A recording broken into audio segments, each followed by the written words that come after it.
फिर सवाल ये पैदा हुआ कि यार मुत्तकी कौन है, ये परहेजगार कौन है।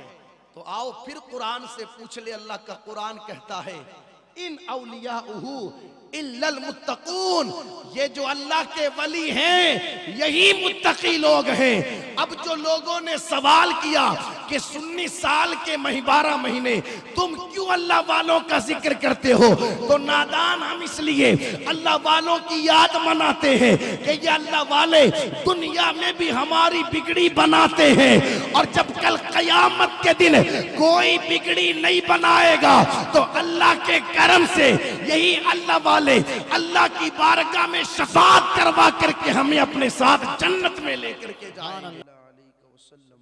एक मर्तबा और दुरूद मुबारक पढ़ ले। अल्लाहुम्मा सल्ली अला सय्यिदिना व मौलाना मुहम्मद मुबारक वसल्लम सलातन व सलामन अलैका या रसूलल्लाह सल्लल्लाहु तआला अलैहि वसल्लम। आज की ये पाकीज़ा महफिल जिसमें हम और आप हाज़री की सआदत हासिल किए हुए हैं, ये महफिल मुबारका जेतारन की सरजमीन पर बसने वाले खुश अकीदा सुन्नी मुसलमानों ने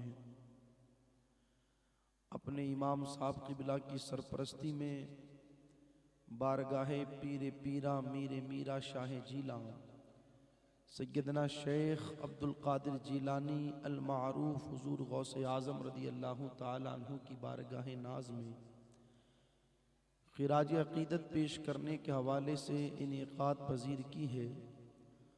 दुआ करते हैं अल्लाह ताला इस महफिल को अपनी बारगाह में कबूल फरमाए और सरकार गौसे आज़म रदी अल्लाह ताला अन्हु के सदक़े तुफ़ैल अल्लाह ताला हम सब का यहाँ पर आना बैठना बिठाना सुनना सुनाना सब कुछ अपनी बारगाह में कबूल फरमाए। अल्हम्दुलिल्लाह सुम्मा अल्हम्दुलिल्लाह।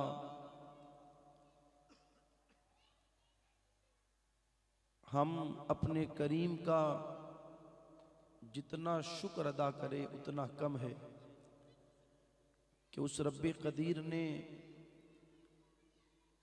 हम गुनहगारों को बेशुमार नेमतों से नवाजा। थोड़ी देर बच्चियां खामोश रहें, हाँ थोड़ी देर खामोश रखें बच्चों को।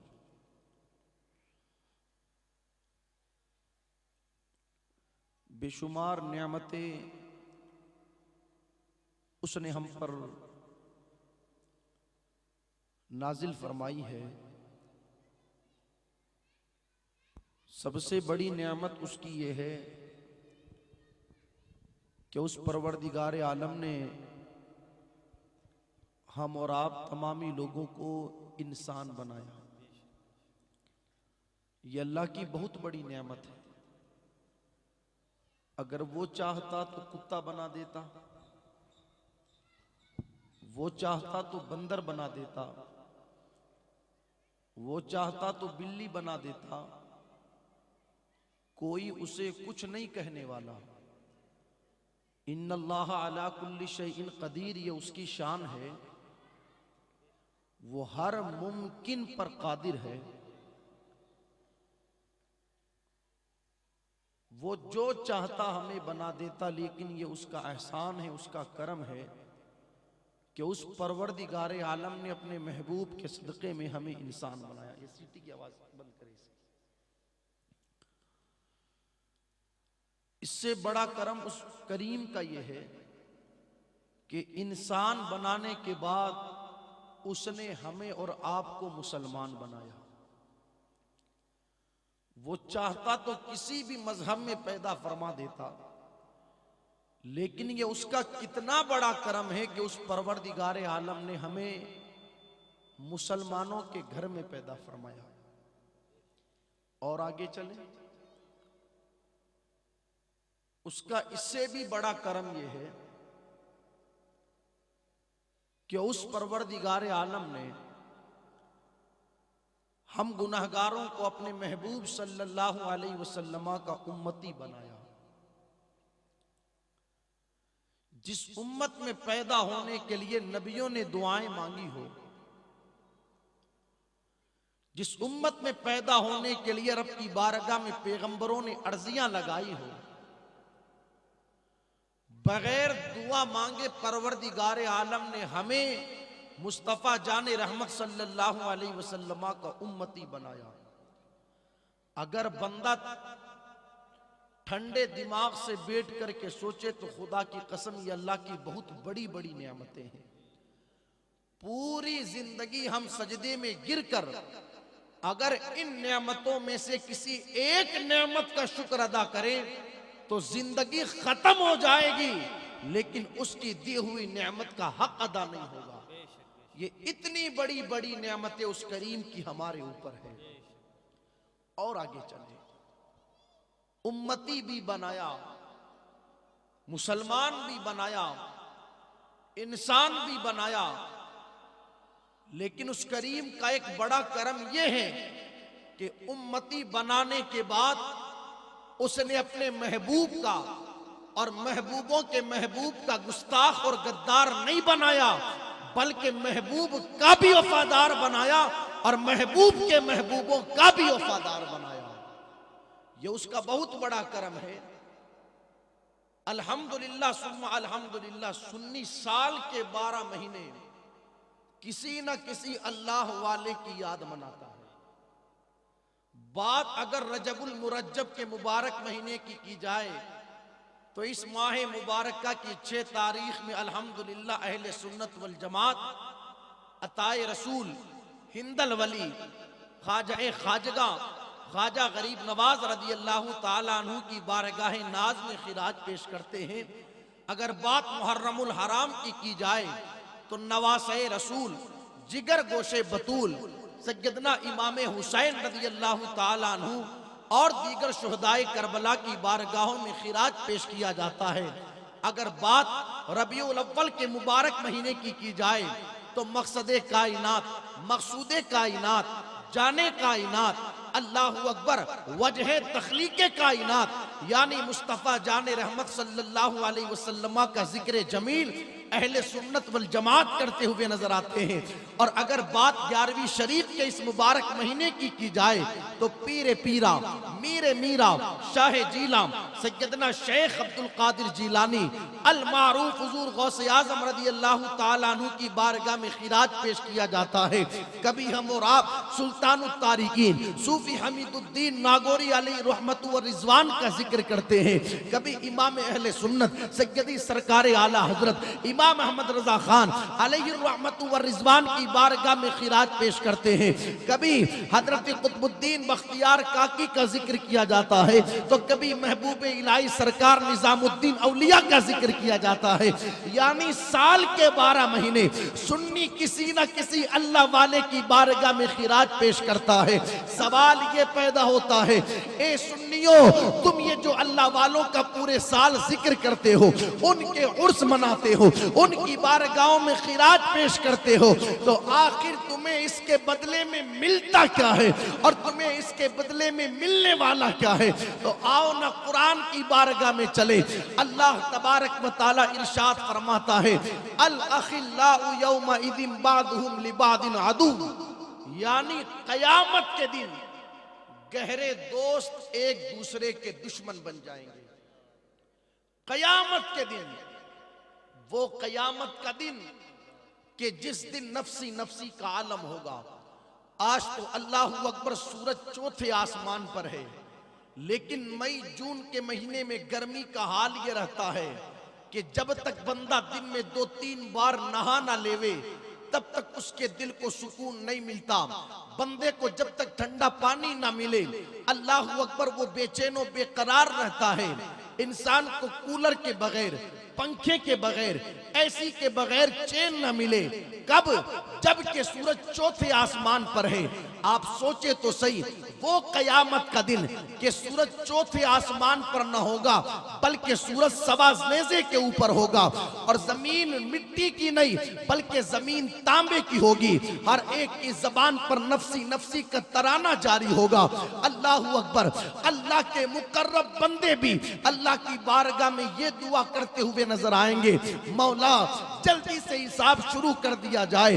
मौला आज तेरी बारगाह में हम किसी और के लिए नहीं, अपने लिए नजात का सवाल करते हैं।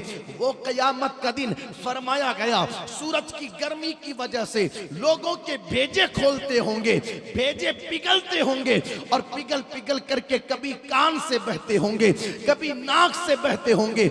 वो कयामत का मंजर जिसके बारे में अल्लाह का कुरान कहता है, यौम यफिरुल मरउ मिन अखी व उम्मी व अबी व साहिबती व बनी। जिस दिन भाई भाई से भाग रहा होगा, बेटा बाप से भाग रहा होगा, बेटी माँ से भाग रही होगी, कोई किसी को पहचानने के लिए तैयार ना होगा। बेटे को एक नेकी की जरूरत पड़ेगी, उसे याद आएगा, चलो यार उस माँ के पास चलता हूँ जो दुनिया में मुझसे जान से ज्यादा प्यार किया करती थी, जिसने 9 महीने अपने पेट में मुझे रखा, 2 साल तक अपने कलेजे का खून दूध की शक्ल में जिस माँ ने पिलाया, आज उसके पास चल करके नेकी का सवाल किया जाए। लेकिन जब बेटा पहुंचेगा ना उस माँ के पास, तो वो माँ भी कह देगी, तू कौन है, मैं तुझे पहचानती नहीं, आज तू मेरे पास नेकी लेने के लिए आया है।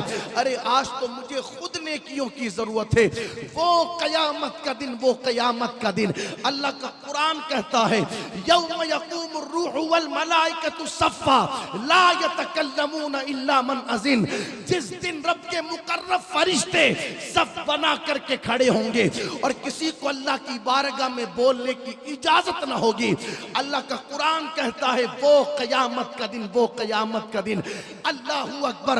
आज तो दिन 12 घंटे का होता है, रात और दिन मिला करके, लेकिन कयामत का दिन मेरे आका ने फरमाया एक दिन 50,000 साल का होगा, एक दिन 50,000 साल का होगा। लोगों की जबानें प्यास की वजह से अल्लाहू अकबर सीनों तक लटक रही होगी। वो कयामत का दिन लोग गुनाहों की वजह से अपने घुटनों तक, अपनी नाफ तक, अपने सीनों तक पसीने में डूबे हुए होंगे। वो कयामत का दिन, उस कयामत के बारे में अल्लाह ने कहा, अल अखिल्लाउ यौमा इदिन बादुहुम लिबादिन आदू, कि उस कयामत के दिन गहरे दोस्त एक दूसरे के दुश्मन बन जाएंगे।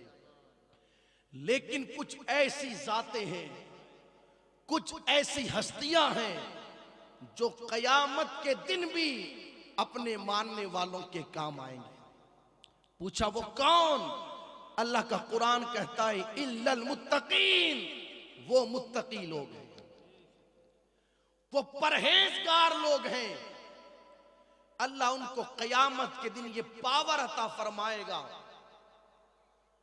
कि वो अपने मानने वालों के काम आएंगे। अब फिर सवाल ये पैदा हुआ कि यार मुत्तकी कौन है, ये परहेजगार कौन है?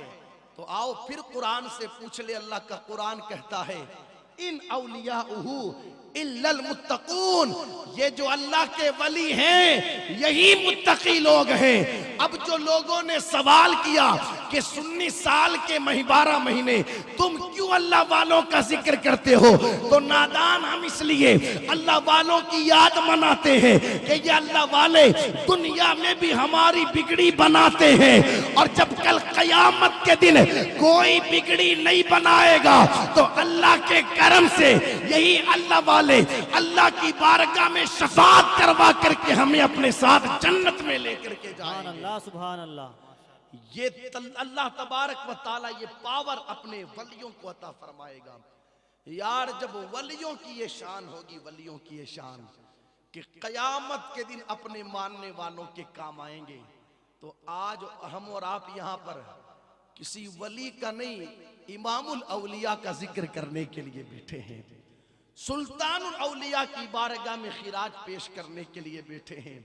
आज हम और आप उस जात का जिक्र करने के लिए जमा हुए हैं कि किसी को उस वक्त तक विलायत नहीं मिलती है जबकि उसके सर्टिफिकेट पर मेरे गौस की मुहर नहीं लग जाती है।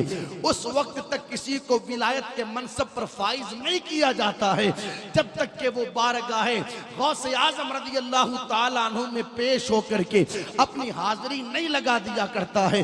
आज तो हम और आप उस जात का जिक्र करने के लिए जमा हुए हैं जिसकी शान खुद मुस्तफा जाने रहमत सल्लल्लाहु अलैहि वसल्लम ने बयान फरमाई और इरशाद फरमाया, अब्दुल कादिर जिलानी ये कोई मामूली बंदा नहीं बल्कि अल्लाह ताला ने नबियों में जो शान मुझे अता फरमाई है, वलियों में वो शान अल्लाह ने मेरे बेटे अब्दुल कादिर को अता फरमाई है।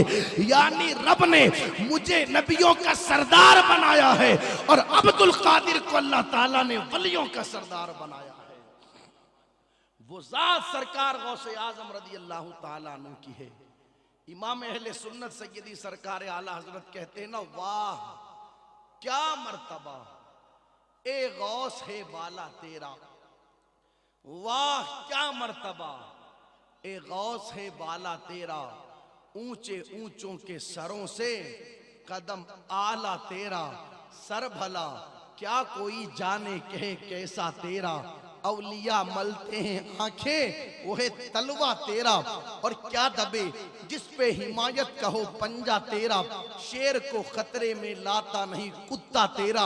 जिस वक्त मेरे गौस ने बगदाद के मिंबर पर खड़े होकर के कहा था, कदमी हादी अला रक़िबति कुल्ली वलिय्यिल्लाह, मेरा ये कदम तमाम वलियों की गर्दन पर है। सबने सुना लेकिन सारे वलियों में सबकत ले जाने वाली जात मेरे गरीब नवाज की है। खुरासान की पहाड़ियों में ख्वाजा इबादत कर रहे थे, जैसे ही इस फरमान को सुना गर्दन को झुका दी और कहने लगे, सरकार सिर्फ गर्दन ही पर नहीं हमारे सर पर भी आपका कदम है, हमारी आंखों पर भी आपका कदम है। जब ये मोहब्बत भरा अंदाज मेरे गौस ने देखा, इरशाद फरमाया, मुईनुद्दीन इस अदब के सदके में हमने तुम्हें हिंदुस्तान की विलायत अता फरमा दी है। आप देखें तो सही, सर भला क्या कोई जाने कहे कैसा तेरा, औलिया मलते हैं आंखें वो है तलवा तेरा। वो शान अल्लाह तबारक व ताला ने सरकार गौसे आजम रज़ी अल्लाह ताला अन्हु को अता फरमाई। वो शान कितना ऊंचा मकाम दिया, कितना ऊंचा। आपने नाम सुना होगा, अल्लाह के एक वली हैं जिनका नाम हजरत शेख सुलेमान तोसवी रहमतुल्लाह अलैह है। सुना होगा ये नाम, बड़े पाए के बुजुर्ग हैं, बड़े पाए के, इतने बड़े पाए के ये अल्लाह के वली हैं कि इनका एक मुरीद था। आप सुन रहे हैं ना मेरी बातों को, तवज्जो से सुनिएगा। इनका एक मुरीद था जो हजरत के बाल काटा करता था, शेख सुलेमान तोसवी का। और हजरत का ये मामूल था कि वो अक्सर अपने सर के सारे बाल उतरवा दिया करते थे, इसे टिंड करवाना कहते हैं। समझ रहे आप मेरी बात? सारे बाल साफ करवा दिया करते थे। तो ये जो हजरत का मुरीद था ना, जो हजरत के बाल काटता था, एक बार हुआ यूं कि इसका बेटा खो गया, कोई उठा करके ले गया। अब बड़ा परेशान, बीवी भी परेशान, छोटा सा बच्चा था, कोई उठा करके ले गया। अल्लाहू अकबर। हुआ यूं कि बीवी ने कहा, यार तुम तो इतने बड़े वली के मुरीद हो, जाओ ना उनके पास जाकर के उनसे कहो कि हमारा बेटा कोई लेकर के चला गया है, हा? पता लगाया तो जाए। लेकिन उन्होंने कभी आकर के अपने पीर की बारगाह में इस बात की शिकायत नहीं की। वो कहते हैं, जिनके हाथ में मैंने अपना हाथ दिया है वो बखूबी जानते हैं कि मेरे दिल की कैफियत क्या है। इसलिए कि फरमाया गया, आलिम की जबान नजर पर रहती है और वली की नजर, आलिम की नजर जबान पर रहती है और वली की नजर लोगों के दिल पर रहा करती है। इसीलिए बंदे की जिम्मेदारी है कि आलिम की बारगाह में आए तो अपनी जबान संभाल करके आए, और वली के आस्थाने पर जाए तो अपना दिल संभाल करके जाए। वो जमीन के नीचे अगर से लेटे हैं, लेकिन वो सब देख रहे हैं कि आने वाला अपने दिल में क्या तमन्नाएं लेकर के आया है, क्या आरजुएं लेकर के आया है। कभी उसने हजरत की बारगाह में इस बात की शिकायत नहीं की। अब हुआ यूं कि परेशानियां बढ़ती रही। 20 साल तक बेटा खोया रहा। 20 साल के बाद अब एक मर्तबा बीवी की बेचैनी बढ़ी, तो उसने कहा, अब तो मैं आपके पीर को उस वक्त पीर मानूंगी जबकि मेरा बेटा मिल जाएगा। और इधर हजरत ने अपने मुरीदों से कहा क्या हुआ, वो आता क्यों नहीं है, इतने दिन हो गए। बुलाने के लिए लोग उसके घर पर गए, हजरत की बारगाह में आया तो हजरत ने कहा देख बाल हमारे बढ़ गए हैं, जरा इन्हें साफ कर दिया जाए। अल्लाह अकबर। वो हजरत के बाल साफ करने लगा। अभी आधे सर के बाल उसने साफ किए थे तो अचानक वो बीवी की बातें याद आ गई। जख्म जो दिल का था वो उभर करके आंखों में आ गया, आंसू निकले और हजरत के सर पर गिरे। कहा क्या हुआ, क्यों रोता है। कहने लगा हजरत कभी मैं आपकी बारगाह में इस बात को न रखता, लेकिन अब तो बीवी भी ताने देने लगी। हजरत मेरे बेटे को खोए हुए 20 साल हो गए हैं, पता नहीं मेरा बेटा किस हाल में होगा। अभी सर के आधे बाल साफ हुए थे। जब ये उसका दर्द हजरत ने सुना, इरशाद फरमाया जा घर चला जा, घर पर तेरा बेटा आ गया होगा। जा घर चला जा, घर पर तेरा बेटा आ गया होगा। अल्लाह अकबर। हजरत के सर के बाल साफ किए और साफ करने के बाद में कहने लगा हजरत क्या आ गया होगा। कहा हाँ घर चला जा, तेरा बेटा आ गया होगा। इधर वो जब घर की तरफ रवाना हुआ तो क्या देखता है कि मकान के बाहर लोगों का हुजूम है और एक चारपाई लगी है, उस पर एक खूबसूरत सा जवान बैठा है। उसके करीब गया, जाकर के देखा तो अपना बेटा था। खूब बाप बेटे गले लगे, मोहब्बत भरी बातें हुई। बाप ने कहा बेटा बता तो सही तू यहाँ से कैसे चला गया था। बेटा कहने लगा मेरा बचपना था, ये तो मुझे पता नहीं कि मुझे कौन लेकर के गया, इतना जरूर पता है कि चंद लोग आए, आकर के मुझे उठा के ले गए। बाप ने कहा ये तो जाने की दास्तान, अब जरा बता तो सही आने की दास्तान क्या है, तू यहाँ पर पहुंचा कैसे। बेटा कहने लगा जो लोग मुझे पकड़ करके लेके गए थे, मैं उनके मकान के सहन में खड़ा था। इतने में मैंने क्या देखा, एक बुजुर्ग तशरीफ लेकर के आए, उन्होंने मेरा हाथ वहां पकड़ा और ला करके यहाँ छोड़ दिया। कहा बेटा बता तो सही वो बुजुर्ग थे कौन। बेटा कहने लगा मैं पहचानता नहीं वो बुजुर्ग कौन है। बाप ने कहा तूने उनमें कोई निशानी तो देखी होगी। बेटा कहने लगा इतनी निशानी जानता हूं कि उस बुजुर्ग के आधे सर के बाल कटे हुए थे और आधे सर पर बाल मौजूद थे।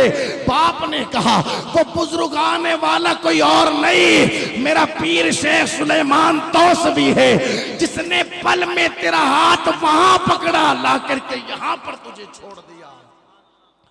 वो अल्लाह के वली शेख सुलेमान तौसवी, कितने बड़े पाए के वली, कितने बड़े पाए के, कितने बड़े पाए के वली। लेकिन अल्लाह अकबर देखे ना, एक बार गौस पाक के कुछ मुरीद और इनके मुरीद साथ में चल रहे थे, हजरत की खानका में जा रहे थे शेख सुलेमान तौसवी की। तो वो जो शेख सुलेमान तौसवी के मुरीद थे ना, वो गौस पाक के मुरीदों से कहने लगे अरे तुम्हारे पीर का ये कहना है कदमी हादी अला रकीबती कुल्ली वली गिल्ला, मेरा कदम तमाम वलियों की गर्दन पर है, तो होगा तुम्हारे पीर का कदम सारे वलियों की गर्दन पर, लेकिन हमारे पीर सुलेमान तौसवी की गर्दन पर नहीं। जब ये कहा और वो सारे लोग जब खानका में हाजिर हुए तो शेख सुलेमान तौसवी के चेहरे पर जलाल था। जैसे ही वो लोग दाखिल हुए और आकर के बैठे तो आपने इरशाद फरमाया अरे कुछ कम नसीब हमारे मुरीद ऐसे हैं जो हमें अल्लाह का वली नहीं मानते। जो दूसरे मुरीद बैठे थे उन्होंने कहा सरकार वो कौन लोग हैं जो आपको अल्लाह का वली नहीं मानते। कहा ये आए हैं ना अभी, ये हमें अल्लाह का वली नहीं मानते, इसलिए कि ये कहते हैं कि गौस पाक का कदम हमारे पीर की गर्दन पर नहीं। इनको पता ही नहीं उस वक्त तक कोई बंदा वली हो ही नहीं सकता जब तक कि अब्दुल कादिर का कदम अपनी गर्दन पर न ले ले। इसलिए कि उनका फरमान है कि मेरा कदम तमाम वलियों की गर्दन पर है। शेख सुलेमान तौसवी जैसा अल्लाह का वली मेरे गौस के कदम को अपनी गर्दन पर लेता हो। यार जिस अब्दुल कादिर के कदम की ये शान है तो फिर उसके सर की शान क्या होगी। सर भला क्या कोई जाने कहे कैसा तेरा, औलिया मलते हैं आंखें वो है तलवा तेरा। वो गौस पाक रदी अल्लाह ताला अन्हु की शान है। इतने लोग यहाँ पर बैठे हैं, ईमानदारी से बताइएगा, मेरी माँ बहनें भी बैठी थी। कई बार घरों पर ऐसा होता है कि किसी बात पर बच्चे रूठ जाते हैं, रूठ जाते हैं या नहीं रूठ जाते हैं, और फिर क्या कहते हैं अब तो खाना नहीं खाऊंगा, ये तो कहते हैं अब तो किसी से बात नहीं करूंगा, अब तो कुछ पीऊंगा नहीं। तो उन्हें मनाने के लिए कौन आता है? बाप आता है, बेटा खा ले, सुबह से शाम हो गई, खाना नहीं खाएगा तो कमजोर हो जाएगा। चल ठीक है, तेरी ख्वाहिश मान ली गई, बेटा खा ले। कभी माँ करके कहती है बेटा खा ले खा ले। तूने नहीं खाया तो सुबह से तेरी माँ ने भी नहीं खाया है। भाई आकर के कहता है भाई खा ले, बहन आकर के कहती है खा ले। घरवाली मनाते हैं ना, लेकिन सुभान अल्लाह क्या शान मेरे गौसे आजम की है। एक बार गौस पाक ने भी कह दिया कि अब तो मैं भी नहीं खाऊंगा, अब तो मैं भी नहीं पीऊंगा, अब तो मैं भी नहीं बोलूंगा। सरकार कब तक? तो कहते हैं उस वक्त तक जब तक कि मेरा अल्लाह नहीं खिलाएगा, जब तक कि मेरा अल्लाह नहीं पिलाएगा, जब तक कि मेरा अल्लाह नहीं कहेगा। उठा करके पढ़े बहजतुल असरार, गौस पाक की सीरत की किताबें। गैब से आवाज आई, अब्दुल कादिर मेरे बंदे खा ले तुझे मेरी कसम, अब्दुल कादिर मेरे बंदे पी ले तुझे मेरी कसम, अब्दुल कादिर बोल तुझे मेरी कसम। इसीलिए तो आला हजरत कहते हैं कसमें दे दे के खिलाता है पिलाता है तुझे, प्यारा अल्लाह तेरा चाहने वाला तेरा। वो शान सरकार गौसे आजम की है। एक रिवायत और सुने अजमत गौसे आजम के हवाले से, फिर बात को इख्तिताम की तरफ ले जाऊं मैं। जिस वक्त सरकार गौसे आजम रदी अल्लाह ताला अन्हु के रोजे की तामीर का काम चल रहा था, रोजे की तामीर, तो उस वक्त मजदूर आते थे काम करने के लिए। सुबह को आते, शाम तक काम करते और शाम को अपनी मजदूरी लेकर के चले जाते। हुआ यूं कि उन काम करने वालों के अंदर एक बाबा जी भी आते थे। सुबह से काम करते शाम तक, और शाम को बगैर मजदूरी लिए अपने सर पर अपना रुमाल डालते और चुपचाप चले जाते। साहिब सज्जादा परेशान थे, ये कौन है जो सुबह को आता है शाम तक काम करता है और बगैर मजदूरी लिए चला जाता है? रोजाना का यही रूटीन। लेकिन जिस दिन रोजे का काम पूरा हो गया, सब तो अपनी मजदूरी लेकर के घर की तरफ रवाना हुए। रोजाना की तरह वो बाबा जी रुमाल को कांधे पर डाला और चल पड़े। साहिब सज्जादा ने दौड़ लगा दी, जाकर के पूछा क्या वजह है? सब तो मजदूरी लेकर के जाते हैं, तुम ऐसे ही चले जाते हो? वो बुजुर्ग जवाब देते हैं मैं यहाँ मजदूरियां लेने नहीं आता, मैं तो यहाँ पर बरकतें हासिल करने आता हूँ, फैज हासिल करने आता हूँ। कहा तुम हो कौन? अल्लाह अकबर। जब मालूम किया गया तो पता चला कि ये गौस पाक के रोजे की मजार की गौस पाक के मजार की तामीर में हिस्सा लेने के लिए आने वाला कोई आम बंदा नहीं, पाक पतन का ताजदार बाबा फरीद है, जो मेरे गौस के रोजे की मजार की गौस पाक के मजार की तामीर में हिस्सा लेने के लिए आता है। अब आप जरा सोचे तो सही, जिस अब्दुल कादिर जीलानी के मजार की तामीर में हिस्सा लेने के लिए बाबा फरीद अपने मुकद्दर की मेराज समझते हो, तो उस गौस पाक की अजमतों का कौन अंदाजा लगा सकता है? मेरे गौस ने इरशाद फरमाया लोगों तुम मुझे मामूली मत समझना, अल्लाह ने मुझे वो मकाम दिया है। सूरज निकलता बाद में है, अब्दुल कादिर से इजाजत पहले लेता है। चांद निकलता बाद में है, अब्दुल कादिर से इजाजत पहले लेता है। ये मुहर्रम सफर रबीउल अव्वल रबीउल आखिर 12 महीने ये आते बाद में है, अब्दुल कादिर से इजाजत पहले लेते हैं। और जो इन महीनों में होने वाला रहता है अब्दुल कादिर को पहले ही बता दिया जाता है। वो शान अल्लाह ने सरकार गौसे आजम को अता फरमाई। हम क्या बयान करें क्या बयान ना करें, जिंदगियां खत्म हो गई लोगों की सरकार गौस पाक की अजमतें बयान करते करते, लेकिन उनका मकाम बयान नहीं कर सके। किसी ने पूछा गौस पाक से सरकार क्या वजह है? हमने कभी नहीं देखा कि आपके बदन पर कोई मक्खी बैठी हो, हमने कभी नहीं देखा कि आपके बदन पर कोई मच्छर बैठा हो। सरकार आपके बदन से जो पसीना आता है उससे बदबुएं नहीं आती, उससे तो खुशबुएं आया करती है। आखिर वजह क्या है? मेरे गौस पाक फरमाते लोगों ये तुम्हें जो बदन नजर आता है ना, ये जाहिर में तो अब्दुल कादिर का है, लेकिन हकीकत में इस पर फैजान मुस्तफा प्यारे का जारी है। आपने उलमा से सुना होगा ये कमाल अल्लाह ने नबियों में अपने महबूब को अता फरमाया था कि पूरी जिंदगी हुजूर के बदन पर कोई मक्खी नहीं बैठी, पूरी जिंदगी हुजूर के बदन पर कोई मच्छर नहीं बैठा, पूरी जिंदगी हुजूर के पसीने से खुशबुएं आया करती है, कभी मेरे आका का मुबारक कपड़ा मेला ना हुआ। ये कमाल अल्लाह ने अपने महबूब को अता फरमाया था और अपने महबूब के सदके में अब्दुल कादिर को अता फरमाया। आप देखें तो सही, इसीलिए तो आला हजरत कहते हैं मुस्तफा के तने पे साए का साया देखा, किसने देखा मेरी जान जलवे ज़ेबा तेरा। आप देखें क्या शान है सरकार गौस पाक की। अगर इसी तरह अज़मतें बयान होती रहे, मकाम उनका बयान होता रहे, जिंदगियां खत्म हो जाएगी। लेकिन आप देखें इतना ऊंचा मकाम, कितना ऊंचा, इतना ऊंचा मकाम, इतना ऊंचा मकाम, इतना ऊंचा मकाम कि अवैसे करनी जब हुजूर के जुब्बे मुबारका के वसीले से अल्लाह की बारगाह में उम्मत के लिए दुआ करते हैं, अल्लाह फरमाता है अवैस हमने आधी उम्मत को बख्श दिया। फिर और दुआ करते हैं तो आवाज आती है अवैस बस करो, आधी उम्मत को तुम्हारी दुआ के सदक़े में बख्शा है और आधी उम्मत को अब्दुल कादिर की दुआ के सदक़े में बख्शेंगे। वो गौसे आज़म, वो गौसे आज़म जो खुद फरमाते हैं नजर तो इला बिलादिल्लाहि जमा का खर दलतिन अला हुक्म इत्तिसाली, लोगों में अल्लाह के शहरों को ऐसे देखता हूं का दूसरा रुख भी देखे। 40-40 सालों तक इशा के वजू से फजर की नमाज पढ़ते हैं। तस्वीर का दूसरा रुख भी देखे, 15-15 सालों तक एक पांव पर जोर देकर के कुरान की तिलावत होती है, वो भी इस शान के साथ कि इशा की नमाज के बाद कुरान की तिलावत शुरू होती है और अजान फजर से पहले पहले मेरे गौस का कुरान पूरा हो जाता है। आवाज आती है अब्दुल कादिर इधर तेरे कुरान की तिलावत पूरी हुई, हमने अपनी बारगाह में इधर कबूल फरमा लिया है। ये सरकार गौस पाक रज़ी अल्लाह ताला अन्हु।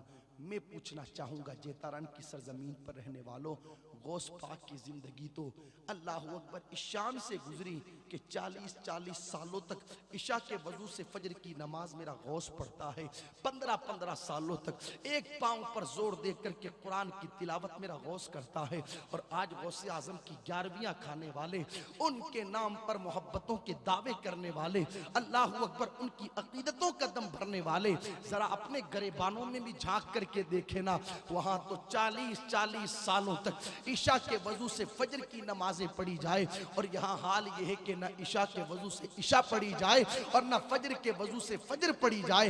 माफ कीजिएगा बड़ी माजिरत के साथ, हालत ये है कि लोगों की 30-30 साल, 40-40 साल, 50-50 साल की उम्रें हो गई, लेकिन जुमा की 2 रकात के अलावा कभी उन्होंने जाकर के मस्जिद की शक्ल तक नहीं देखी। गौसे आजम तो 15-15 साल तक मुसलसल कुरान मुकद्दसा एक रात में मुकम्मल करते हैं और इधर गौस पाक के मानने वालों और मानने वालियों का हाल ये है कि कुरान मुकद्दसा को अलमारी में बंद कर दिया, पूरा महीना गुजर जाता है लेकिन तौफीक नहीं मिलती कि कुरान उतार करके उसकी तिलावत भी की जाए। गौस पाक का हाल तो ये है, इतना ऊंचा मकाम, इतना ऊंचा मकाम, इतना ऊंचा मकाम, लेकिन कलेजा मुंह को आता है, कलेजा मुंह को। गिलाफे काबा पकड़ कर के एक जवान रोता है और दुआ क्या करता है, अल्लाह अगर मेरे आमाल इस काबिल न होना कि तेरी बारगाह में पेश कर सकूं तो मौला मुझे कयामत के दिन अंधा उठाना। क्या दुआ करता है, अगर मेरे आमाल कयामत के दिन तेरी बारगाह में पेश करने के लायक ना हो तो मुझे कयामत में अंधा उठाना। रो रहा था फूट फूट कर। लोगों ने देखा ये कौन जवान है जो इतनी दर्द भरी आवाज में रोता है और दुआएं करता है। जब जाकर के देखा तो वो रोने वाला कोई और नहीं, बगदाद का ताजदार अब्दुल कादिर जीलानी था। इतना ऊंचा मकाम जिसको रब ने अता फरमाया। अरे जिसके आमाल पेश करने के काबिल थे वो तो कहते हैं कि पेश करने के काबिल न हो तो अंधा उठाना। इस तरह अल्लाह की बारगाह में रुजू करते हैं, तौबा करते हैं, माफी मांगते हैं। और जिनके पेश करने के काबिल है ही नहीं, आज उनको कोई परवाह नहीं।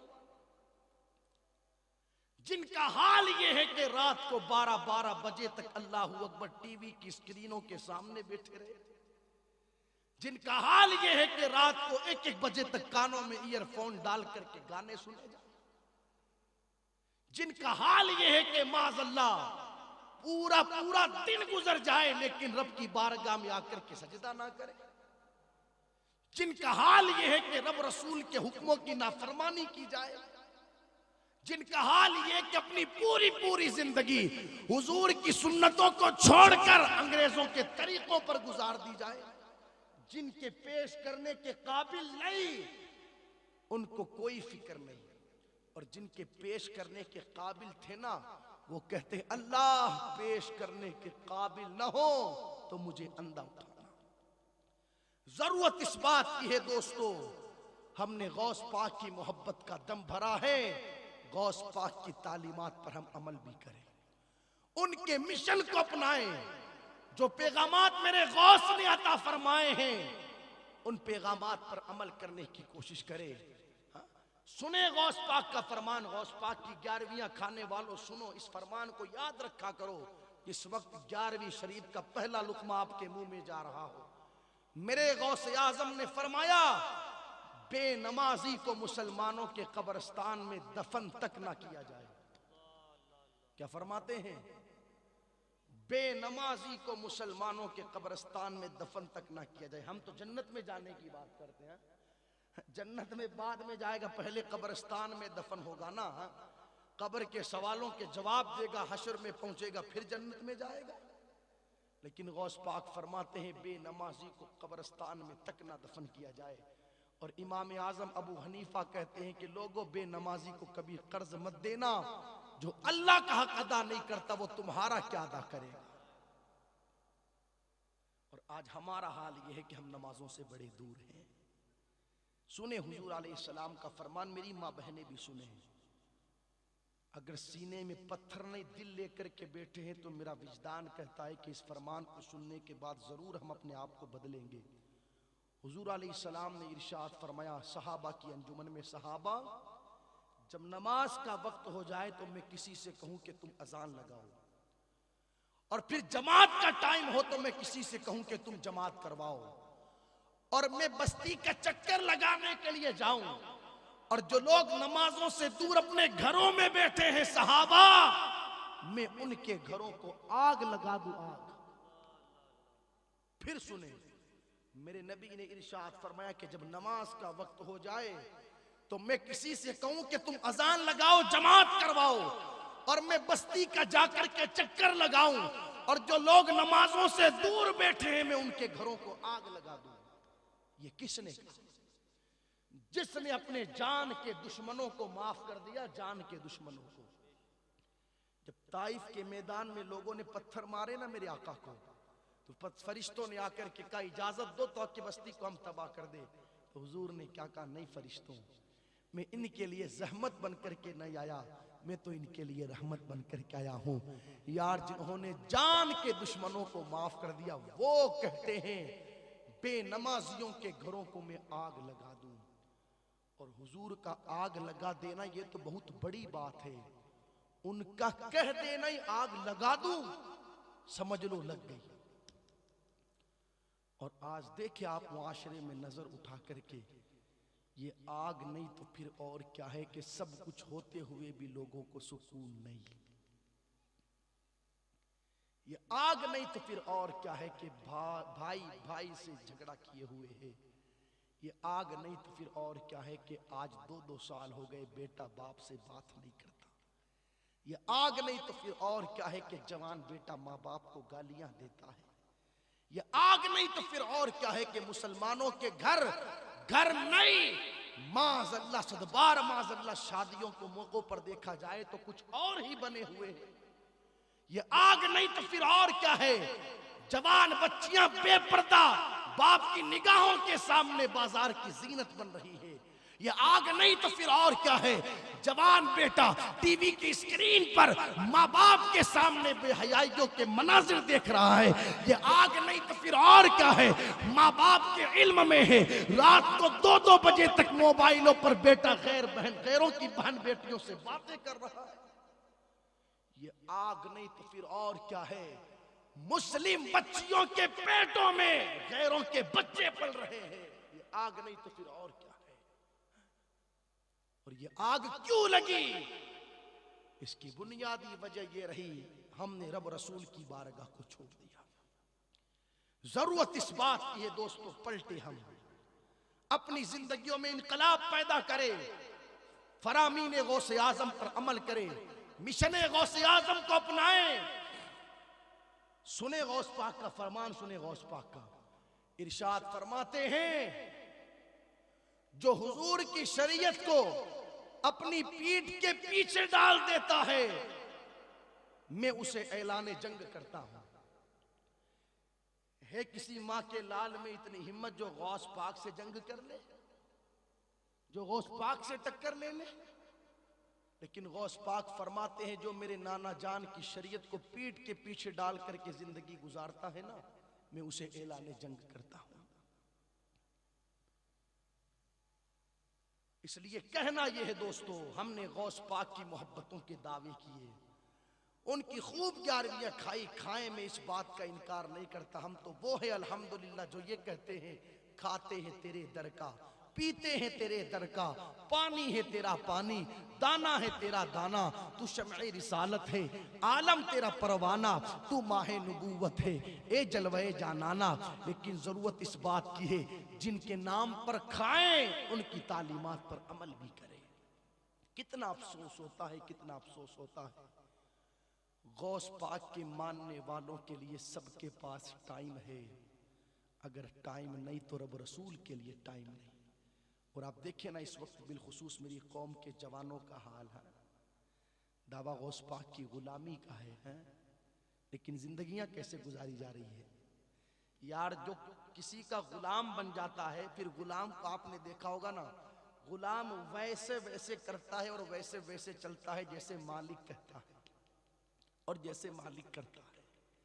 हमने गौस पाक की गुलामी का दावा किया, अब देखे तो सही हमारा चलना किस तरह का है, हमारा रहना सहना किस तरह का है, हमारा जिंदगी गुजारना किस तरह का है।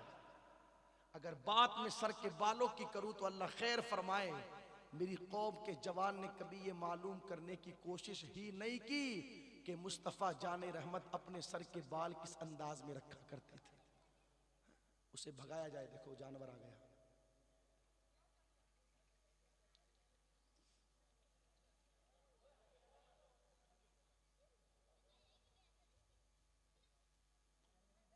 सल्लल्लाहु ताला अलैहि वसल्लम। तो खैर मैं अर्ज कर रहा था, हमने जब दावा गौस पाक की गुलामी का किया तो जिम्मेदारी बनती है कि जो तरीका मेरे गौसे आजम रज़ी अल्लाह ताला अन्हु का था जिंदगी गुजारने का, या जो तरीका सरकार गौस पाक ने बताया है, उस तरीके के मुताबिक जिंदगी गुजारी जाए। लेकिन हमने दावा तो किया, तरीका किसी और का अपनाया।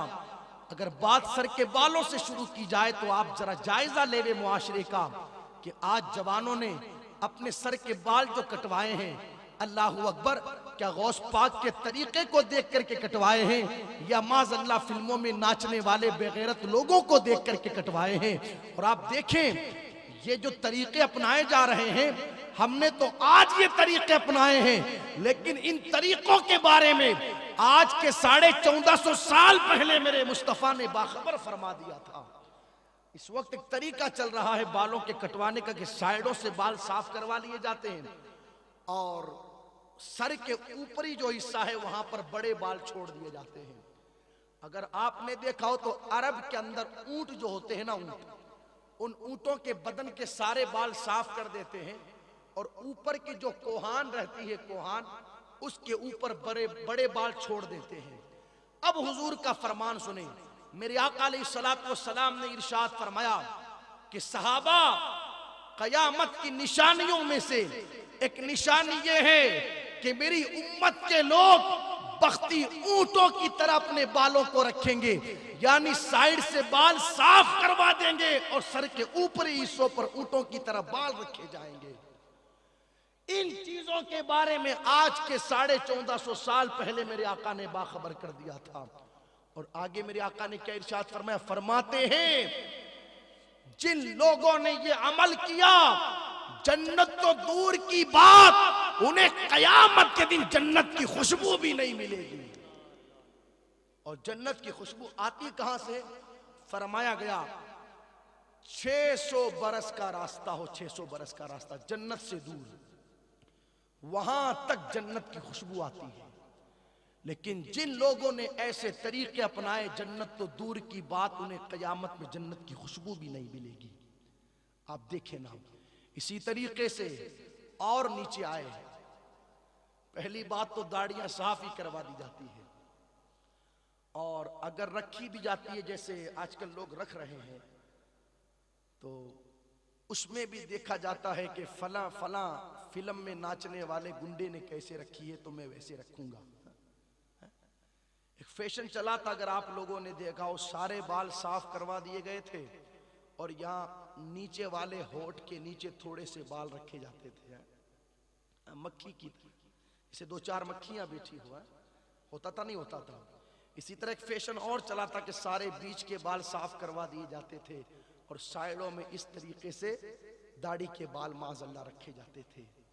इसी तरीके से और भी कई फैशन चले हैं, छोटे छोटे बाल लोग करवा देते हैं और बीच में कट फिर लगवा देते हैं। इसी तरीके से एक अभी मौजूदा फैशन चल रहा है कि साइड के सारे बाल छोटे करवा दिए गए और ये ठोड़ी के नीचे वाले बाल थोड़े थोड़े लंबे रख लिए गए। माज़अल्लाह सदबार माज़अल्लाह, ये कोई हमारी तबीयत का मसाला है कि हमने जैसे चाहा वैसे सब्जी में डाल दिया और सब्जी बना ली? अरे ये मुस्तफ़ा जाने रहमत की शरीयत है, यहाँ पर हमारी मर्जी नहीं चलेगी। खुदा की कसम, इस अमल की वजह से हमने मुस्तफ़ा जाने रहमत सल्लल्लाहु अलैहि वसल्लम के दिल को तकलीफ पहुंचाई है। और हमने रिवायतों में पढ़ा है, जो बंदा मुस्तफ़ा जाने रहमत सल्लल्लाहु अलैहि वसल्लम के दिल को तकलीफ पहुंचाता है, न वो दुनिया में सुरखरू होता है और न मरने के बाद आखिरत में वो कामयाब व कामरान होता है। यार, हम किस रास्ते पर चल पड़े हैं कि हमें नाचने वाले का तरीका तो इतना प्यारा लगा कि अगर उसने बदन के कपड़े उतार दिए तो लोगों ने कपड़े उतारने शुरू कर दिए। अगर उसने औरतों की तरह कानों में बालियां पहन ली तो लोगों ने बालियां पहननी शुरू कर दी। अगर उसने औरतों की तरह पीछे लंबे बाल रख करके उसमें चुटियां बांध ली तो मर्दों ने चोटियां बांधनी शुरू कर दी। अगर फिल्म में नाचने वाले बेगैरत ने अपने हाथ में औरतों की तरह चूड़ियां पहन ली तो लोगों ने चूड़ियां पहननी शुरू कर दी। हमें नाचने वालों का तरीका तो इतना प्यारा लगा, लेकिन वो मुस्तफा जाने रहमत सल्लल्लाहु अलैहि वसल्लम जिनके बारे में रब फरमाता है, लक़द कान लकुम फी रसूलिल्लाहि उस्वतुन हसना, ए दुनिया में जिंदगी गुजारने वालों, तुम क्यों नापाक लोगों के पीछे पड़कर अपनी जिंदगी को तबाह करने लगे हो? अरे तुम्हारे लिए जिंदगी गुजारने का बेहतरीन नमूना मैंने महबूब की जिंदगी को बना दिया है। उन्हें देख करके जिंदगी गुजारो, दुनिया में भी इज्जत पाओगे और मरने के बाद अल्लाह कब्र में भी तुम्हें इज्जत अता फरमाएगा। हो तो कोई मुस्तफा जाने रहमत के तरीके पर अमल करने वाला, हो तो कोई हुजूर की सुन्नतों को अपनाने वाला, हो तो कोई हुजूर सल्लल्लाहु अलैहि वसल्लम की ताबेदारी करने वाला। रब फरमाता है, मैं युतिर रसूला फक़द अता अल्लाह, जिसने रसूल की इताअत की उसने अल्लाह की इताअत की। और मेरे करीम ने दूसरी जगह बयान फरमाया कि जो बंदा मेरे महबूब की इत्तिबा करके अपनी जिंदगी को गुजारेगा फक़द फाज़ फौज़न अज़ीमा, अल्लाह दुनिया में भी और क़यामत के दिन भी उस बंदे को बड़ी कामयाबी अता फरमाएगा। लेकिन शर्त यह है, कोई हुजूर के दामने करम में आए तो सही, कोई हुजूर की मोहब्बतों के चिराग अपने सीने में जलाए तो सही। मैं माँ बहनों से भी गुजारिश करूंगा, ये भी पता नहीं किधर चल पड़ी है।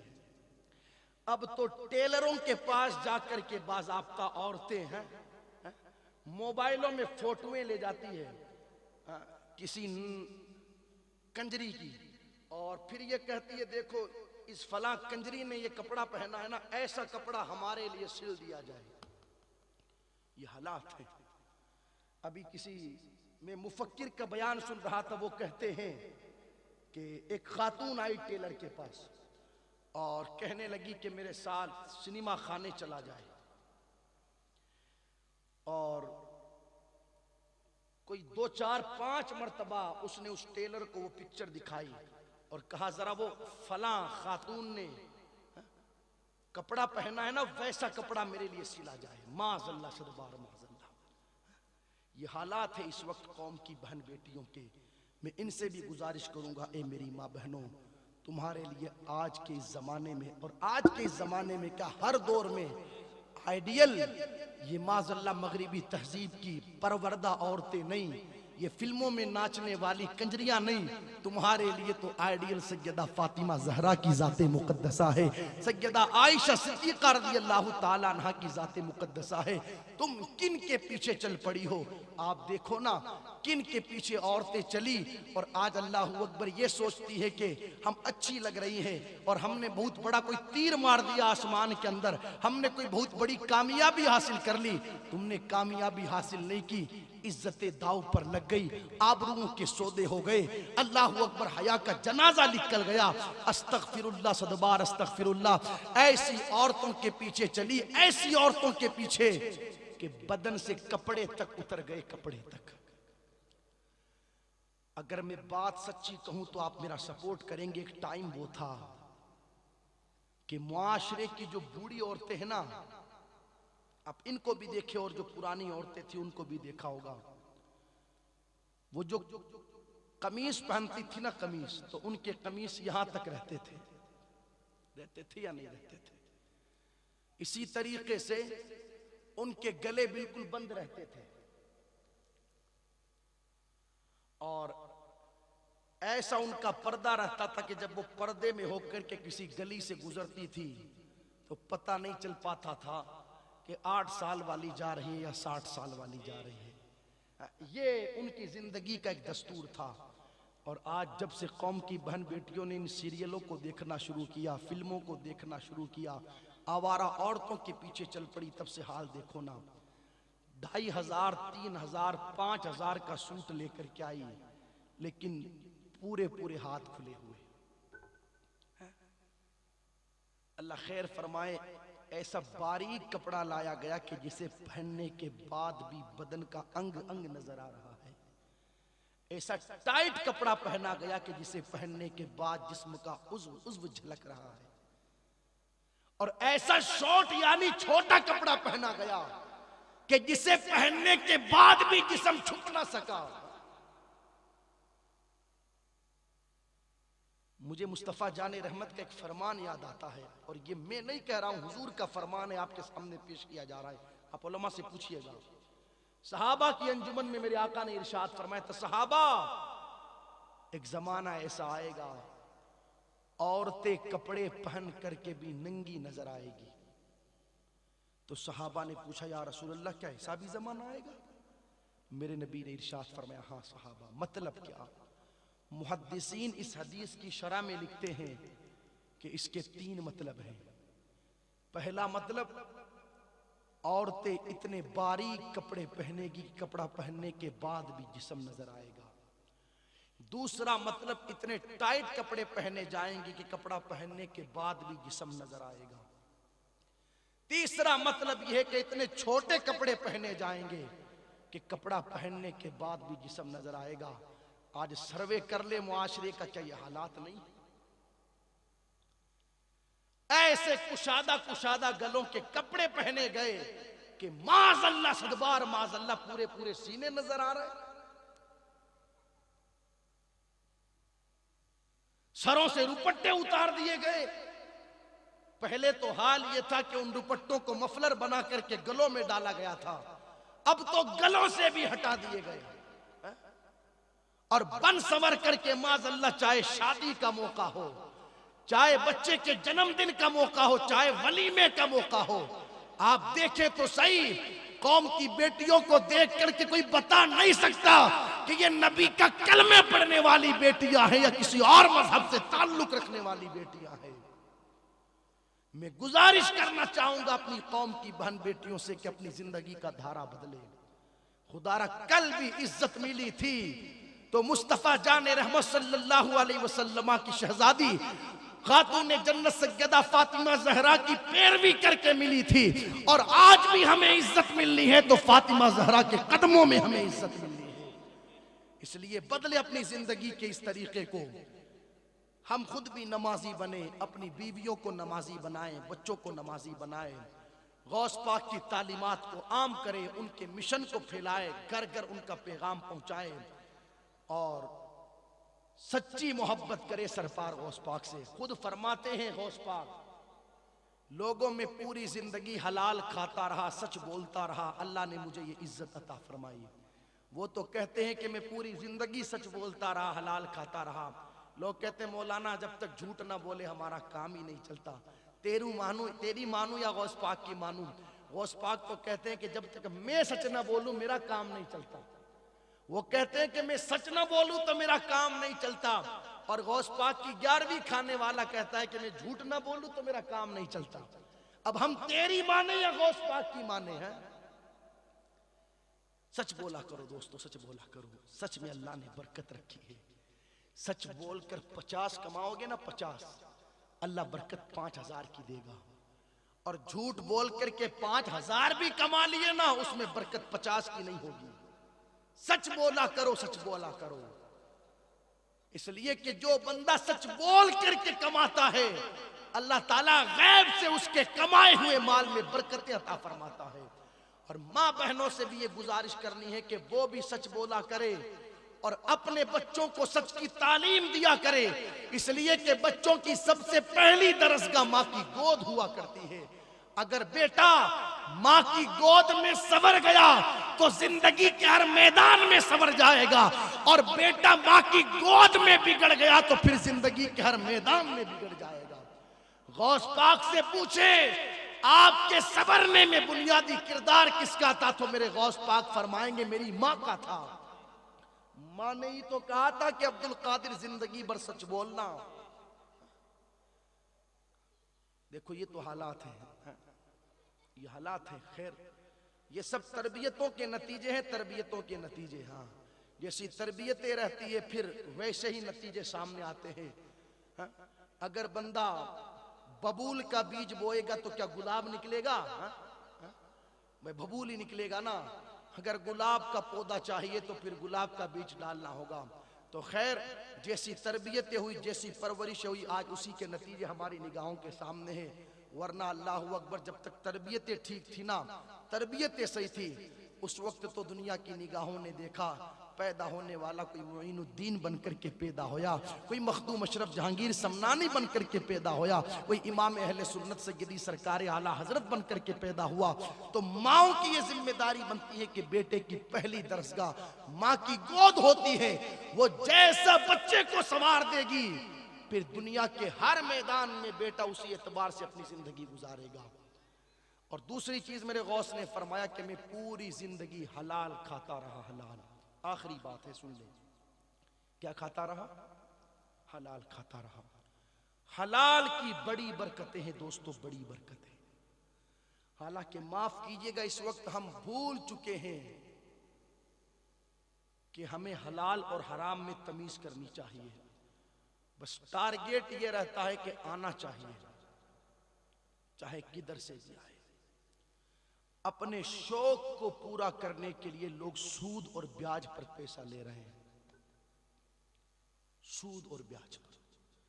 और जेतारण के हालात मुझे पता नहीं, मैं तो पूरे राजस्थान को निगाहों के सामने रख करके बात करूं तो हालात ये है कि कल तक मर्द सूद का कारोबार करते थे, आज हालात ये है कि माज़अल्लाह औरतें सूद का कारोबार कर रही है। ये हालात है।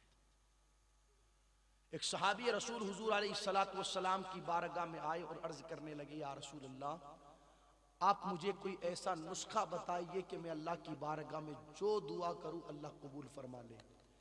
जितने लोग यहाँ बैठे हैं, माँ बहनें बैठी है, आज सबकी यही ख्वाहिश है ना कि हम जो दुआ करें अल्लाह कबूल फरमा ले। सब यही चाहते हैं ना। अपनी नहीं होती तो हम उलमा से कहते हैं, क्यों कहते हैं? इसलिए कि कबूल हो जाए। तो सबकी यही ख्वाहिश है कि हमारी दुआएं कबूल हो जाए, यही तो ख्वाहिश है। तो आओ हुजूर की बारगाह में सहाबी पहुंचे कि आप हमें कोई ऐसा अमल बताएं कि हम जो दुआ करें अल्लाह कबूल फरमा ले। अब सुनो हुजूर ने क्या फरमाया। ये तावीज़ है जो मैं नहीं, आज के 1400 साल पहले तकरीबन मेरे आका ने अता फरमाया था। फरमाते हैं मेरे सहाबी, हलाल रोजी को अपने लिए लाजिम कर लो। हलाल रोजी को तुम अल्लाह की बारगाह में जो दुआ करोगे, हाथ नीचे बाद में आएगा, अल्लाह दुआ कबूल पहले फरमा लेगा। हलाल रोजी अपने लिए लाजिम कर ली जाए। हलाल बड़ी बरकतें हैं हलाल की। जरा देखे तो सही कितना एहतमाम किया हमारे बुजुर्गों ने हलाल का। इमाम अहमद इब्न हंबल का नाम आपने सुना होगा। इमाम चार है ना, इमाम आजम अबू हनीफा, इमाम शाफई, इमाम मालिक, इमाम अहमद इब्न हंबल। तो जिस वक्त लोगों ने इमाम अहमद इब्न हंबल को जेल में डाल दिया, कैद कर दिया, उस वक्त आपकी एक मुरीदा थी जो आपके लिए खाना लेकर के जाती थी, रोजाना टिफिन लेकर के जाती और देकर के आ जाती। जब हजरत जेल से बाहर आए तो पता चला कि मैं तो रोजाना टिफिन देख करके आती थी, हजरत ने एक भी दिन भी खाना नहीं खाया। अल्लाह अकबर, एक भी दिन खाना नहीं खाया। तो मुरीदनी आई हजरत की बारगाह में, हजरत क्या वजह है? मैं तो हलाल माल कमाती थी सूद काट कर और उसका खाना बना करके आपकी बारगाह में लेकर के आती थी, लेकिन आपने खाया ही नहीं। अगर जमीर जिंदा है तो सुने, इमाम अहमद इब्न हंबल फरमाते हैं तेरा खाना बिल्कुल हलाल का था, लेकिन जेल की जिस प्लेट में मुझे खाना दिया जाता था ना, मुझे शक था कि वो प्लेट हलाल की है या हराम की, इस वजह से मैंने कभी खाना नहीं खाया। ये बुजुर्गों की जिंदगी। अगर प्लेट के बारे में शक हो हलाल की है या हराम की, तो जितने दिल जेल में रहते हैं उस प्लेट में खाना नहीं खाते हैं। आज जो हम इस परेशानी में डूबे हुए हैं ना यार, कैसे उनकी नजर उठी और लोग कलमा पढ़ने लग गए, कैसे उन्होंने चोर को वली बना दिया, कैसे उन्होंने डाकू को कुतुब बना दिया, कैसे एक इशारे में आना सागर सिमट करके प्याले में आ गया। जब जिंदगियां शान की गुजारी गई ना, तो उन्होंने समंदरों को इशारा किया तो समंदर चलने लगे, पहाड़ों को इशारा किया तो पहाड़ चलने लगे। काश के हमने अपनी गिज़ा को हलाल बनाया होता तो आज मुआशरे में थप्पड़े खानी न पड़ती। जिन्होंने हलाल खा करके जिंदगी गुजारी वो इस शान के बने कि जब भी घर से निकले इस शान से घर में दाखिल हुए कि 90 लाख लोगों को कलमा पढ़ाते हुए नजर आए। ये कब हुआ? जबकि उन्होंने हलाल को अपनी जिंदगी का, अल्लाहू अकबर, हलाल खाने को अपनी जिंदगी का मशगला बनाया। हलाल रोजी खाएं, हलाल रोजी। यही इमाम अहमद इब्न हंबल है। एक औरत आई इनकी बारगाह में, औरत आई मसला पूछने। आजकल भी पूछती है ना औरतें मसला। हाँ, और कैसे मसले पूछती है मौलाना साहब। मसले भी अल्लाह खैर फरमाए अजीब अजीब होते हैं इनके मसले हैं। मैंने कुरान शरीफ में बाल देखा, इसका क्या मतलब है? ये मसला है, ऐसे मसले पूछे जाते हैं। लेकिन इमाम अहमद इब्न हंबल की बारगाह में एक औरत आई ना, सुने आखिरी बात है, बस मैंने अर्ज कर दिया हकले हलाल के हवाले से। तो उसने मसला पूछा। क्या मसला पूछा? सुने मसला कैसा पूछा। मसला ये पूछा, हजरत मैं बूढ़ी औरत हूं और मैं चरखा चलाती हूं, चरखा, और चरखा चला करके सूत काटती हूं। मेरा जो मकान है वो सड़क के किनारे है और जिस मकान में, जिस गली में मैं रहती हूं उसी गली से बादशाह का लश्कर गुजरता है। अब होता यूं है कि कई बार मेरे चिराग का तेल खत्म हो जाता है तो मैं चांद की रोशनी में सूत काटती हूं। मसला ये पूछना है कि उसी गली से बादशाह का लश्कर गुजरता है तो लश्करियों के हाथ में लाइटिनें रहती है और कभी कभार उन लाइटिनों की रोशनी आकर के मेरे चरखे पर पड़ जाती है। अब बताया ये जाए कि उस लाइटेन की रोशनी में ये काटा गया सूत मेरे लिए जायज है या नाजायज है? क्या मसला पूछा? बादशाहों के दरबारियों के हाथों में जो लाइटिनें हैं उनकी रोशनी में काटा गया सूत मेरे लिए जायज है या नाजायज? ये मसला सुनाना इमाम अहमद इब्न हंबल ने आंखों में आंसू आ गए। कहा तू कौन है? कहा हजरत ये छोड़े कि मैं कौन हूं, आप तो मसले का जवाब देवे। कहा नहीं नहीं, कभी कभार सामने वाले को देख करके मसला बताया जाता है, बता तो सही तू है कौन। इसलिए कि आज तक किसी ने ऐसा मसला नहीं पूछा। अब सुने, वो खातून कहती है, वो जो गलियों में बिशर हाफी घूमता है ना नंगे पांव, अगर आपने सुना हो बिशर हाफी की जिंदगी तो फौरन समझ जाएंगे। वो जो गलियों में घूमता है ना, गलियों में नंगे पांव बिशर हाफी, मैं उसकी बहन हूं बहन। इमाम अहमद इब्न हंबल कहते हैं, बहन अगर किसी और ने पूछा होता तो मैं कह देता कि वो तेरे लिए जायज है, इसलिए कि तू थोड़ी जाती है रोशनी लेने, वो तो तेरे चरखे पर खुद ब खुद पड़ जाती है। लेकिन मसला पूछा बिशर हाफी की बहन ने है, तो जिनका जितना ऊंचा मर्तबा रहता है फिर उनके लिए उतनी ही पाबंदियां होती है। बहन सबके लिए तो जायज है, तेरे लिए नाजायज है। आप देखें वो कैसी औरतें थी, कैसी औरतें कि चरखे पर लाइटिन की रोशनी पड़ जाए तो मसला पूछती थी कि अब मेरे लिए ये सूत जायज है या नाजायज। तब उनकी कोख से पैदा होने वाले बाबा फरीद हुआ करते थे, तब उनकी कोख से पैदा होने वाले निजामुद्दीन हुआ करते थे। आज तो न हलाल की तमीज रही न हराम की तमीज रही। इसलिए गौस पाक का फरमान है, ये लोगों मैं पूरी जिंदगी सच बोलता रहा, हलाल खाता रहा, अल्लाह ने मुझे ये मकाम अता फरमाया है। अपनी जिंदगी का मिशन बनाए, चाहे चटनी रोटी ही खानी पड़े लेकिन हलाल खाएंगे। समझ रहे हैं आप मेरी बात? इधर के हालात में पता नहीं मुझे इधर के हालात कैसे हैं, लेकिन इमाम साहब हालत ये हालत, अगर किसी के बाप का या माँ का इंतकाल हो जाए और उसके 40वें की या बरसी की फातिया करनी है ना, जनाब के पास पैसा नहीं, तो कौम को दिखाने के लिए ताकि कौम ताने न देवे, सूद और ब्याज पर पैसा ला करके माँ बाप की बरसियां की जाती है। हम उन्हें सवाब पहुंचा रहे हैं या उन्हें कब्र में उल्टा अजाब पहुंचा रहे हैं। इसलिए इन चीजों को समझने की कोशिश करें। बातें कहने के लिए कई सारी है, लेकिन किसी शायर ने कहा था, तूफान नूह लाने से है चश्म फायदा, दो अश्क ही बहुत है, गर कुछ असर करें, हलाल खाएं, सच बोले, नमाजों की पाबंदी करें, कुरान की तिलावत करें। ये पैगाम मर्दों के लिए भी है, औरतों के लिए भी है। फिल्मों में नाचने वाली अदाकारा को अपना आइडियल कौम की बहनें ना बनाएं।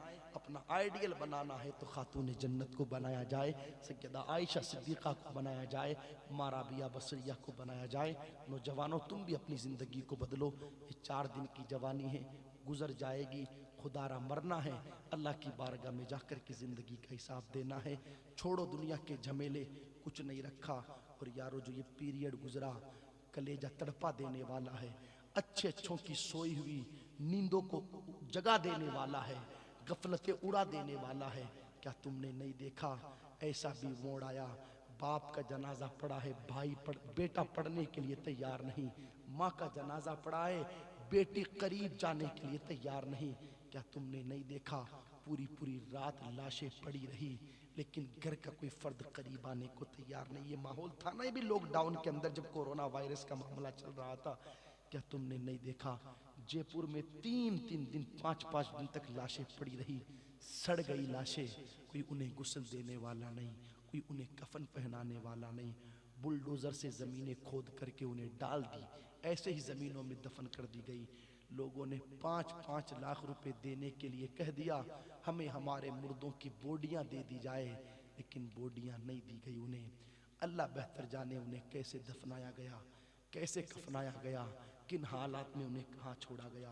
खुदारा, ये मनाजिर वो हैं जो आंखें खोल देने के लिए काफ़ी है। मेरा रब जब ढील देता है ना तो बहुत ढील देता है, इतनी ढील देता है कि फिरौन को बादशाह बना देता है, इतनी ढील देता है कि फिरौन के खजानों की चाबियां 70-70 ऊंट लेकर के चलते हैं। लेकिन जब वो बदमाशी करता है ना, मेरे रब के हुक्मों को पामाल करता है ना, फिर मेरा अल्लाह पकड़ भी करता है, और ऐसी पकड़ करता है, ऐसी पकड़ करता है कि उसे कयामत तक आने वाले लोगों के लिए मिस्र के म्यूजियम में इबरत बना देता है, उसके नंगे वजूद को इबरत बना दिया जाता है। लोगों देखो इसे। रब जब ढील देता है तो इतना बड़ा बना देता है कि खजानों की चाबियां 70 ऊंट लेकर के चलते हैं। लेकिन जब कोई रब को चैलेंज करता है, रब के हुक्मों को पीठ के पीछे डालता है और रब पकड़ता है, तो फिर ऐसे बादशाहों के नंगे वजूद को लोगों के लिए इबरत बना दिया जाता है। इसलिए खुदारा उस दिन के आने